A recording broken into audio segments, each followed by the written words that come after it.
another Premier League preview of Brighton versus West Ham that kicks off tomorrow on Sunday. It's a big game. Every game is a big, big game now. Was it a good result in the week? Yes. Did we need more? Do we need wins? 100%. And obviously, I'm filming this now at 1:30 on Saturday afternoon. And I don't know what the other results have been yet and how they've affected us. Brighton are doing well. They're sitting in 7th. And if they were to win, the way the points are at the moment, they could, if the results went their way this weekend, they could see themselves in the top 4. They've played 14, won 6, drawn 4, lost 4.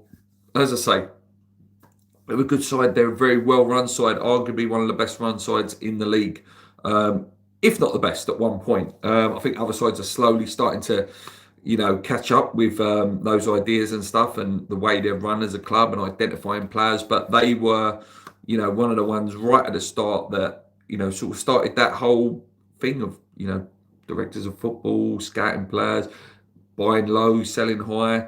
And they never seem to struggle. They always seem to get the manager right. They always seem to get the player replacements right. They're a great side. I envy them. I wish West Ham would run like Brighton. I really do.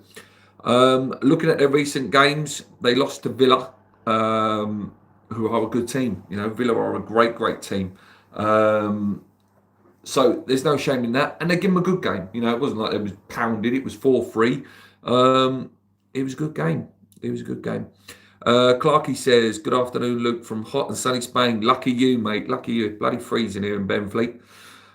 Before that, they beat Forest 2-0. They beat Brentford 2-1. Drew Palace. Beat Leeds.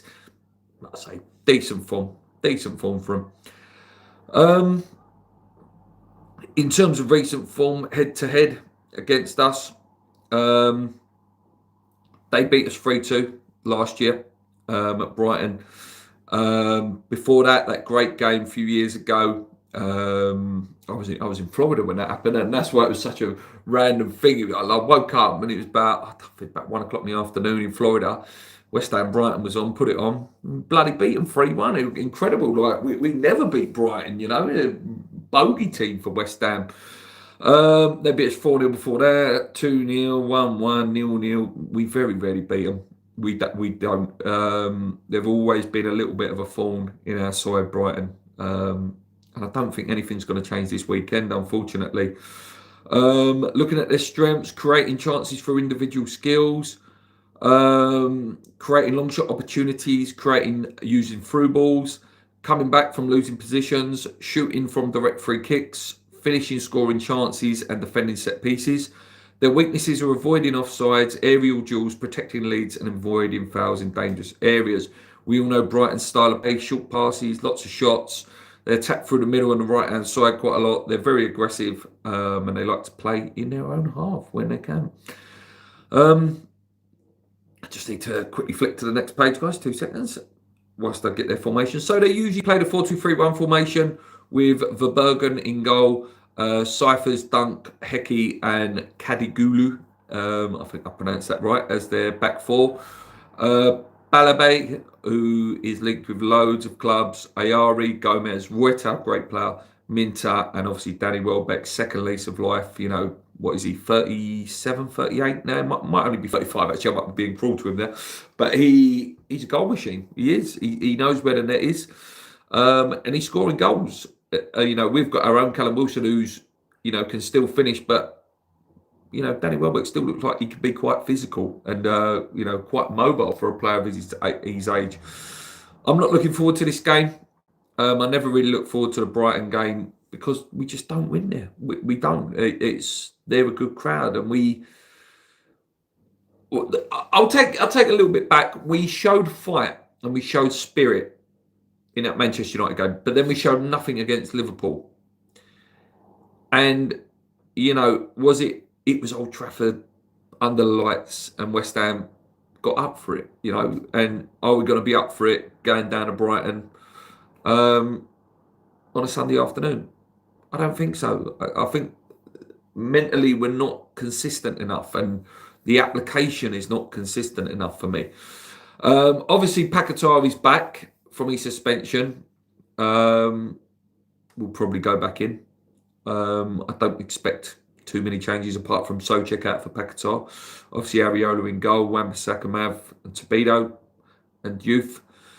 Maybe if I was being really picky, I wouldn't even say really picky. He looks shaky at times. Is Youth?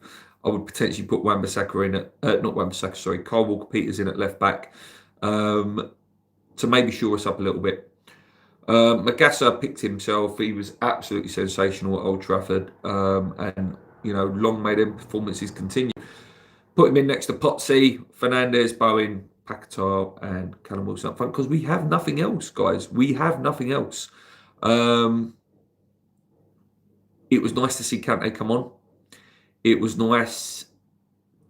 I want to see Urfi though. I'd like to see Urfi. I think he's a really good attacking option. I keep saying it on here. He reminds me a little bit of Lanzini. And I think we need someone like that. Someone who can, is a little bit shorter and can get in between defences and knows where the goal is. He has scored some goals. He assists a lot of goals in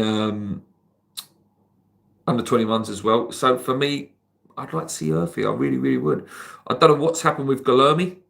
There's rumours that there may have been an argument, Guilherme, Gilman, etc. Who knows? Nice watching Arsenal losing at the moment. I don't like saying anything because I want them to lose so bad. I don't want to jinx them losing. It's like, please lose, but I don't say anything. But Villa are a good side. Villa are a very good side. And Ralphie says, agreed, Juve, he's the weakness he is, and he's being targeted at the moment. You put a tricky little winger on him, it becomes really, really difficult for them. So in terms of score, I think we're going to lose. I think we'll lose 2-0. And it will put mountains of pressure on us. The games are not getting easier. The next game is Villa. You imagine if Villa do come out winners of this Arsenal game, they're going to be absolutely flying. Because I think they only go 3 points behind Arsenal tonight. If they were to win it, or it might be 4 or something like that. They'll be thinking, Jesus, we can go top of the league. And we don't want that. We need to try and get something out of tomorrow. But I just can't see it. And I don't think the squad's big enough. And we're really lacking attacking options. We've improved defensively, but that's not enough. We've got to win games. We've got to win games. Anyway, guys, short and sweet. Thank you for watching. If you've watched live, if you watch it back as a replay, comment along. Let me know what your score predictions are. Until next time, come you irons. I'll be back after the game with my review. Hopefully, saying a win, but I can't see it, to be honest with you guys. Let's go.